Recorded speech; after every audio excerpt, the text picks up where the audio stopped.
Venkatesh sir, நீங்கள் எப்படி பார்க்கிறீர்கள்? எப்படி நேற்று திரு ஆர் ராசா அவர்களுடைய செய்தியாளர் சந்திப்பு, அதற்கு முன்னதாக முதலமைச்சர் தாவேக தலைவர் விஜய் அவர்களுடைய இந்த பொதுக்கூட்டம்? அதாவது திமுகவுக்கும் தாவேக்காக தான் போட்டி அப்படின்ற நரேஷனை தேர்தலுக்கு முன்னாடி எப்படி சொன்னாரோ அதையே கண்டினியூ பண்ணுற மாதிரி தான் அவருடைய பேச்சு இருக்குது. ஆனால் நம்ம என்ன சொல்ல விரும்புகிறோன்னா, அரசியலில் வந்து எப்போ என்ன நடக்குன்னு யாராலும் யூகிக்க முடியாது. இப்போ தாவேக்கா ஜெயிச்சதும் அதோட கணிப்பு தான். அதனால வந்து நிரந்தர முதல்வர் அப்படின்னு சொன்னவங்களாம் நீங்கள் காணாமல் போயிருக்காங்கன்னு உங்களுக்கே தெரியும். எதிர்காலத்தில் என்ன நடக்க போகுது, இந்த அரசியல் களம் எப்படி மாறுமா மாறாதான்னு எந்த ஒரு அடிப்படையான ஒரு விஷயங்களும் தெரியாத பட்சத்தில் சும்மா அப்படி போகிற போக்கத்தில் வந்து அல்லு சில்லு அப்படின்னு அப்படி அடிச்சு விட்றதெல்லாம் வந்து அரசியல் அநாகரிகம். அதெல்லாம் ஏன்னா வண்டி ஒரு நாள் ஓடையில் ஏறும், ஒரு நாள் வண்டியில் ஏறும். இரண்டு பேர் தான் பிஜேபி 1980 பாராளுமன்ற தேர்ந்தெடுக்கப்பட்டாங்க. ராகுல் காந்தி அப்போ சிரிக்கிறப்ப, ராஜீவ் காந்தி அப்போ சிரிக்கிறாரு, ஒரு பணத்தை எடுத்துகிட்டு போனால் கூட 4 பேர் வேணும், உங்களுக்கு 2 பேர் தான் இருக்கிறாங்கன்னாரு. அன்றைக்கு சூலூர்த்தே வாஜ்பாய் கனவை வந்து மோடிஜி அவர்கள் நிறைவேற்றினார். என்ன வேணால் மாறும். இன்னைக்கு 2 பேர் இருந்தது, இன்னைக்கு கிட்டத்தட்ட பெரும்பான்மை 240 பேர் ஜெயிச்சு கூட்டணியோட இன்னைக்கு ஆட்சி அமைச்சிருக்கோம். 2019 303 ஜெயிச்சிருக்கோம். 2014 கிட்டத்தட்ட 272 ஜெயிச்சிருக்கோம். அப்போ இது என்ன எதிர்காலத்தில் நடக்க போகுதுன்னு அப்படின்னு தெரியாமல் இன்னமும் சிஎம் ஆகிட்டோம்னா அப்படியே நிரந்தரமாக இவரே சிஎம் இருக்கிற மாதிரி அல்லு சில்லு அப்படின்னு சொல்கிறது வந்து, இந்த அல்லு சில்லு வீட்டுக்கு தான் நீங்கள் படியேறி போய் சால்வை போட்டீங்க. அதுதான் ராசா அவர்களும் சொல்கிறாங்க. அல்லு சில்லு வீட்டுக்கு போனீங்களா, அல்லு சில்லுன்னா உட்காந்துருக்கு. இந்த அல்லு சில்லுங்களுடைய உதவி இல்லாமல் நீங்கள் ஆட்சி அமைக்க முடியுமா? இப்படியே கேட்குறேன். நீங்கள் சொன்னது விடுதலை சிறுத்தைகள் சேர்த்து தான் சொல்கிறேன். காங்கிரஸும் அல்லு சில்லு தான் அவர் சொன்னது. அவரை தவிர மிச்சம் எல்லாரும் தான் அல்லு சில்லு சொன்னார். இன்றைக்கி 2 கம்யூனிஸ்ட்டும், இதெல்லாம் கம்யூனிஸ்ட்காரங்க கேள்வி கேட்கணும்.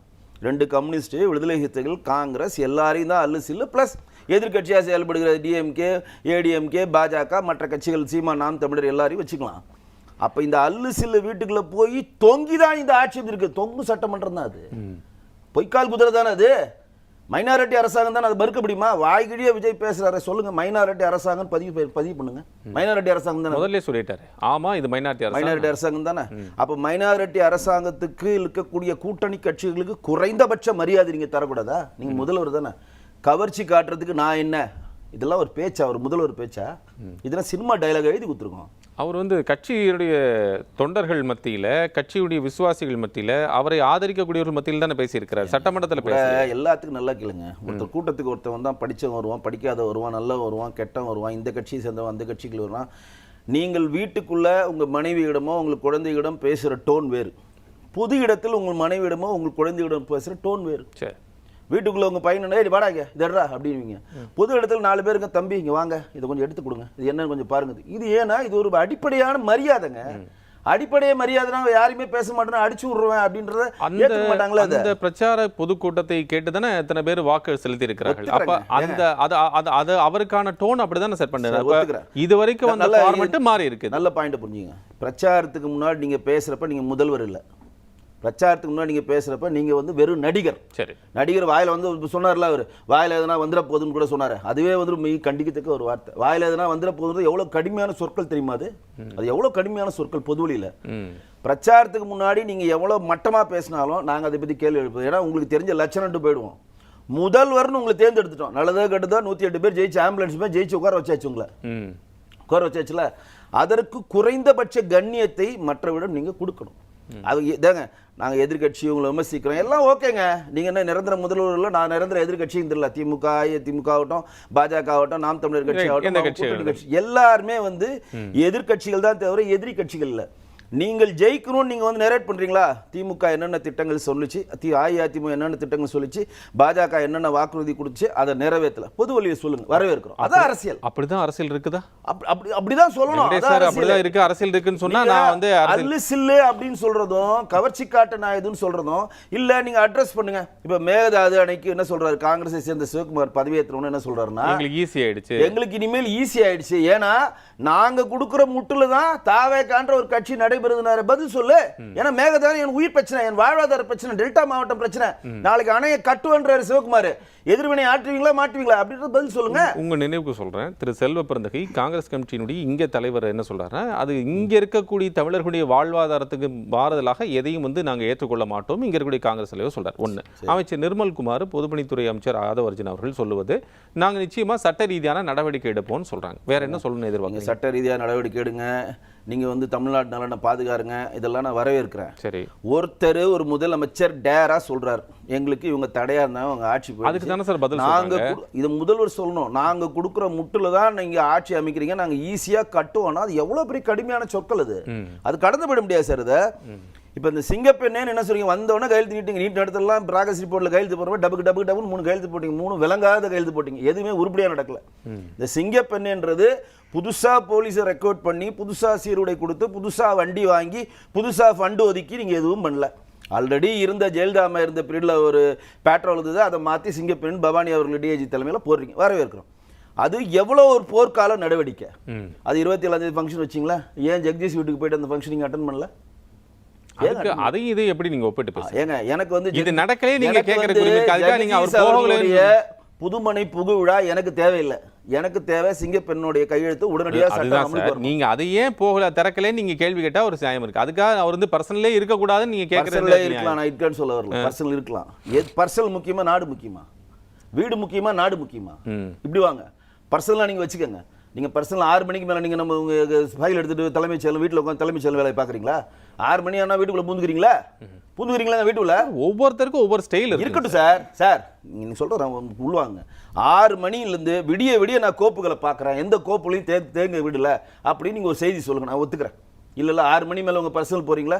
மக்களால் தேர்ந்தெடுக்கப்பட்ட பிரதிநிதிக்கு 24 மணி நேரம் வேலை செய்யணும், அதுதான் உங்களை தேர்ந்தெடுத்திருக்கோம். உங்களுக்கு சம்பளம் 1,05,000 என் வரி பணத்துலேருந்து சும்மா கொடுக்கல, எனக்கா வேலை செய்ய தான் உங்களுக்கு தேர்ந்தெடுத்து கொடுத்துருக்கோம். அப்ப அவர் வேலை செய்யலன்னு நம்ம இங்க நான் செய்யலன்னு சொல்லல, எது முக்கியன்றத பிரச்சனை. இன்னைக்கு சட்டம் ஒழுங்கு சந்திச்சிருக்குதா இல்லையா? இன்னைக்கு 40 மேல கொலைகள் நடந்திருக்கு, கஞ்சா பழக்கத்துக்கு நீங்க அடுத்த ஆட்சிக்கு நான் திமுக பண்ணதுனால நாங்க சரி பண்றோம். எவ்வளவு நாள் சரி பண்ணுவீங்க? உங்களுக்கு லக்ஸரி ஹனிமூன் பீரியட் கொடுத்துக்கிட்டே இருப்பாங்களா? ஹனிமூன் பீரியட் கொடுக்கவே நீங்க பிரீதிங் டைமே கொடுக்கலையே சார். சட்டம் ஒழுங்குக்கு ஹனிமூன் பீரியட் கிடையாது சார். நீங்க கையெழுத்து போட்ட மறுநாளே நடவடிக்கை எடுத்து போலீஸ் சம்பந்தமான உயர் அதிகாரிகளை அழைத்து உடனடியான அவங்க என்ன சொல்றாங்க, அமைச்சர் தரப்புல என்ன வழக்கம் கொடுக்கப்படும் சார்? நீங்க தவறு நடக்குது இல்லைன்னு சொல்லல, தவறு நடந்த உடனேயே உடனடியாக நடவடிக்கை எடுக்கப்படுகிறதா, காவல்துறை நடவடிக்கை எடுக்கிறதா இல்லையா? தவறு நடக்கிறது, நடவடிக்கை எடுக்கிறீங்க. குண்டு வைக்குது, குண்டு வெடிச்சு செத்த பிறகு 100 பேர் செத்தவனும் பணத்தை உள்ள போட்டு இனிமேல் குண்டு வெடிக்காம நாங்க பாக்குறதுக்காக அரசாங்கத்தை தேர்ந்தெடுக்கல. குண்டு வைக்காம இருக்கிறதுக்கான வேலைகள் செய்யுதான் வேலைகள் பார்க்குறோம். ரைட்டா? தனிநபர் தவறுகளில் நீங்கள் டேட்டா எடுத்தீங்கன்னா கிட்டத்தட்ட ஒரு 70 பேஸ் தாவேக்காவுடைய தவறுகள், நிர்வாகிகள் தவறுகள் தான் வெளியில் வருது. நான் சொல்லலை, நீங்கள் சொல்கிற டேட்டா தான் சொல்லுது. நீங்கள் எந்த ஜனநாயகத்தின் 4வது தூணான பத்திரிகையை நீங்கள் மதிக்காமல் எந்த இடத்துக்கு நீங்கள் முகம் சுழிச்சிட்டு போகிறீங்களோ அந்த பத்திரிகை வர செய்திகளில், இந்த 4ஆம் தூண் வெளியிட்ட செய்திகளில் பாருங்கள், தூத்துக்குடியில் நடக்கிறதாகட்டும், இங்கே கஞ்சா கடத்துறதாகட்டும், ஃபுல் லிஸ்ட்டு இப்போ தான் வருது. இப்போதான் வருது. ரைட்டா? அப்போ இவர்களுக்கு நீங்கள் அரசியல் வயப்படுறீங்களான்னு எங்களுக்கு தெரியல. ஏன்னா நீங்கள் முதல்வர் ஆகிட்டீங்க. உங்களுடைய தொண்டர்களை நீங்கள் அரசியல் வயப்படுத்துங்க. நன்றி செலுத்துற கூட்டம் நன்றி செலுத்து, சரி நன்றி செலுத்துட்டு போறீங்க. ஏன் குளத்தூர் நீங்கள் இதுக்கு போகல? நீங்கள் ஜெயிச்ச இடத்துக்கு ஏன் போகல? பெரம்பூருக்கு ஏன் போகல? குளத்தூர் பக்கத்தில் இருக்கு.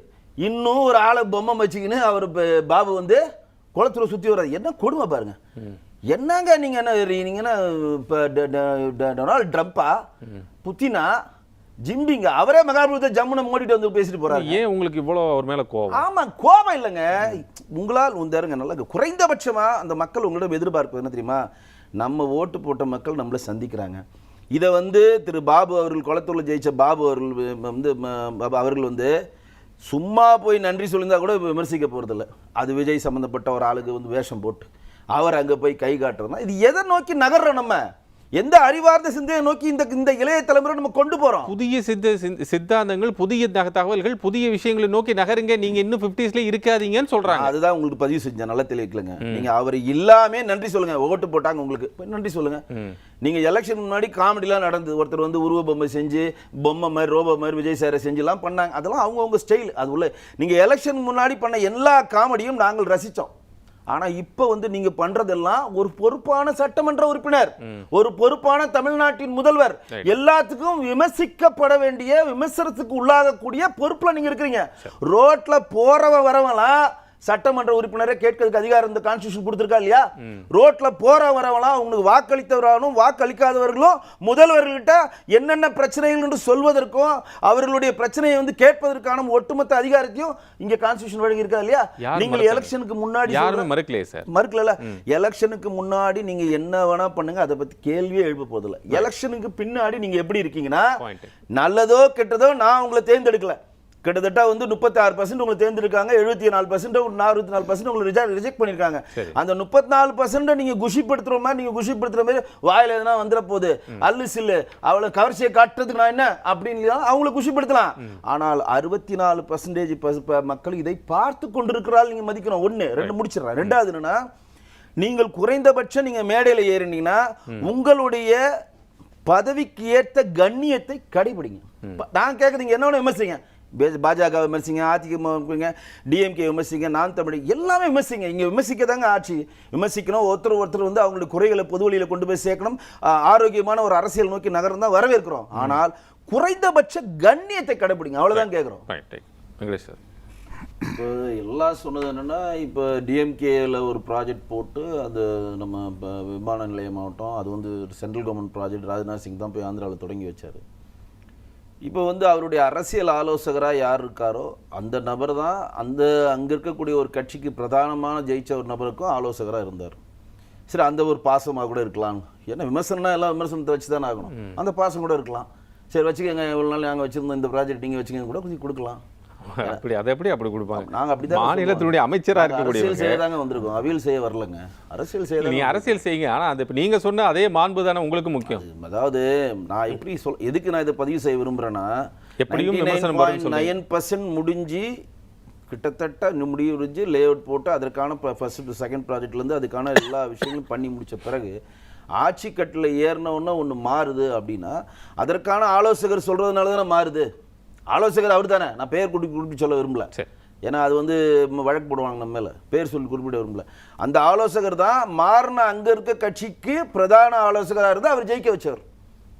சரிங்களா? அது மக்கள் புரிஞ்சுப்பாங்க, நம்ம யாரும் சொல்ல தேவையில்லை. ரெண்டாவது வந்து நம்ம என்ன சொல்ல விரும்புகிறோன்னா, நீங்கள் யாரை வேணால் விமர்சிக்கிறதுக்கான முழு உரிமை இங்கே இருக்குது. ஜனநாயக நாடு. நான் வந்து பிரதமர் கூட விமர்சிக்கலாம், முதல்வரை விமர்சிக்கலாம், கான்ஸ்டியூஷன் நமக்கு வழங்கியிருக்கு. யாரை வேணால் விமர்சனம் பண்ணலாம், ஆனால் அதில் ஒரு கண்ணியத்தை நீங்கள் வந்து கடைபிடிங்க அப்படின்றது தான் நம்ம வைக்கக்கூடிய பாதை. வேற எதுவுமே சொல்லலை. நீங்கள் வந்து என்ன பர்பஸ்க்கு அங்கே போகிறீங்க, நன்றி செலுத்துறதுக்கு போகிறீங்க. நீங்கள் ஓட்டு அளிச்சதுக்கு நன்றி, கிளம்பி வாங்க, பொதுக்கூட்டம் ஒன்று போடுங்க, உங்களுக்கு என்னென்ன வருதோ திட்டுங்க, கௌரவமாக திட்டுங்க. எல்லாரையும் திட்டி தானே இருக்கிறாங்க. இப்போ முன்னால் இப்போ எதிர்க்கட்சி தலைவர் முன்னாள் முதல்வர் மு க ஸ்டாலின் அவர்களுக்கு நேர் எது சித்தாந்தத்தில் தான் நம்ம பிரயாணப்பட்டாலும் கண்ணியத்தை கடைபிடிப்பாங்க, அதில் நம்ம மாறாட்டணும். எடப்பாடி அவர்கள் கண்ணியத்தை கடைபிடிக்கிறாங்க. இன்றைக்கு 41 பேர் செத்த பிறகு நீங்கள் என்ன பண்ணணும்னு தெரியாமல் தவிச்சிருக்க நேரத்தில் ஒரு அரசியல்வாதியாக இல்லாமல் ஒரு மனிதாபிமான அடிப்படையில் உங்களுக்கு முதல் கையை கொடுத்தது அண்ணாமலைஜி, ரெண்டாவது கையை கொடுத்தது எடப்பாடிஜி. இதற்கான நன்றியை நீங்கள் செய்யலாம் கூட பரவாயில்ல. நீங்கள் அப்படி லெஃப்ட் ஹேண்டில் டீல் பண்ணி அல்லு சில்லு சும்மா நசன்னு பேசிகிட்டு இருக்கு, இதெல்லாம் தவறான வார்த்தை. நீங்கள் முடங்கி இருக்கும் பொழுது உங்களுக்கு கை கொடுத்தோம். எப்போதுமே வந்து நீங்கள் நல்லா இருக்கிறப்ப கை கொடுக்கறது பிரச்சனை இல்லை, நீங்க முடங்கி இருக்கிறப்ப உங்களை மறுபடியும் பீனிக்ஸ் பறவையா உங்களை யார் மாத்துனது? நான் சொல்றேன், அன்றைக்கு 41 பேர் இறந்த பிறகு விஜய் சார பீனிக்ஸ் பறவையா திருப்பி இந்த அரசாங்கம் இந்த சமுதாயத்தில் நம்ம வந்து மறுபடியும் அரசியல் ஈடுபடலாம், நம்ம ஜெயிக்க முடியும் உங்களை ஈடுபடுத்த அந்த சூழ்நிலையை உருவாக்கி கொடுத்தது அன்றைக்கு திமுக காவல்துறை செய்த தவறு அப்படின்றத அதை ஹைலைட் பண்ணது அண்ணாமலைஜி அவர்களும் எடப்பாடி பழனிசாமி நாயனார் அவர்கள் தான் சொன்னாரா இல்லையா? அந்த குறைந்தபட்ச நன்றி உங்களுக்கு வேணுமா வேணாமா? அதனால நன்றிக்காக நான் அவங்களோட கூட்டணி வைக்கணும்னு சொல்லல, இந்த மாதிரி வார்த்தைகளை தவறுங்கன்னு சொல்றேன். அதாவது அரசியலையை கடந்து மனிதநேயமா மனிதன் பார்க்கறதுங்க. நீங்க எனக்கு ஒரு உதவி செஞ்சிருக்கீங்க, நான் போறேன், வண்டி நின்றுச்சு சார், என்கிட்ட பணம் இல்லை, எனக்கு கொஞ்சம் பெட்ரோல் போடுறது கொஞ்சம் பணம் அனுப்புங்க, நீங்கள் அனுப்பிச்சு நீங்கள் பணம் போட்ட பிறகு நீங்கள் அந்த ஜிபே பண்ண அடுத்த நிமிஷம் நான் கீழே என்ன பண்ணோம், நன்றி அப்படி போட்டால் தான் மனிதன். நீ போடு, நான் எப்போ வருதோ உன்னை பழிவார், நீ பெட்ரோல் போட்டாலும் பரவாயில்ல, நீ இவன் நான் அவன் நான் அப்பா டக்கரை நான் இப்படி வகிச்சிருவேன், நான் தான் உலகத்தில் பெரிய ஆளு, இதெல்லாம் இந்த மறுபடியும் சொன்னதே இப்போ நினைவிட்டு விரும்புகிறேன். நீங்கள் நிரந்தர முதல்வர் இல்லை, ஓடம் ஒரு நாள் வண்டியில் ஏறும், வண்டி ஒரு நாள் ஓடத்தில் ஏறும்.